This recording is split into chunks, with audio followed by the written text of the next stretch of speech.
Before returning to Canada, Indian students should be aware of the following information. Indian students are among Canada's most numerous international students, but the country just declared that it will prolong its ban on direct flights from India until September 21st. This, however, doesn't necessarily mean that Indian students cannot commence their studies in the country. So, to know that what Indian students need to know about returning to Canada, watch this video till the end, and yes, like and share the video, and don't forget to subscribe to our channel.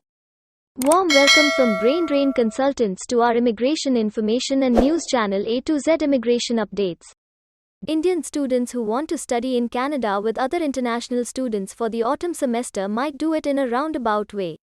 Passengers traveling to Canada from India through an indirect route during that period will need to receive a pre-departure negative COVID-19 molecular test result from a third nation before continuing their journey to Canada, the government said.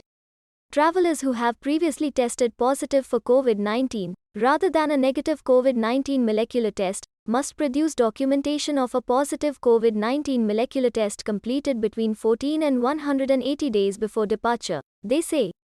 Before continuing the voyage to Canada, this proof must be obtained in a third country. You may need to apply for entry and remain for at least 14 days in a third nation. Indian students should be aware that some nations do not allow travelers arriving from India or passengers who have previously tested positive for COVID-19 to enter or transit. Testing for COVID-19 in transit passengers may not be available at all international airports or third countries, and children who test positive during transit may be quarantined or sent back to their point of departure. Consider your schedule, transit choices, and third country entry restrictions carefully, the ministry advised on its website. Please keep in mind that things may change without warning. Students in India should constantly check the relevant government websites for the most up-to-date information. According to the Immigration, Refugees and Citizenship Canada (IRCC) website, if it has been 14 days after their vaccine's final dose, international students in Canada will not be. They don't use it. Accepted vaccines in Canada include Pfizer, Moderna, Johnson & Johnson, or AstraZeneca.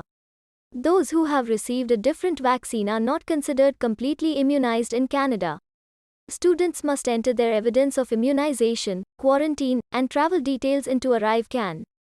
Travelers who do not have this will not be considered for the exemption, even if they meet all of the other criteria. Vaccination documentation must be in English, French, or a certified English or French translation. Canada's education system is largely recognized as one of the greatest in the world.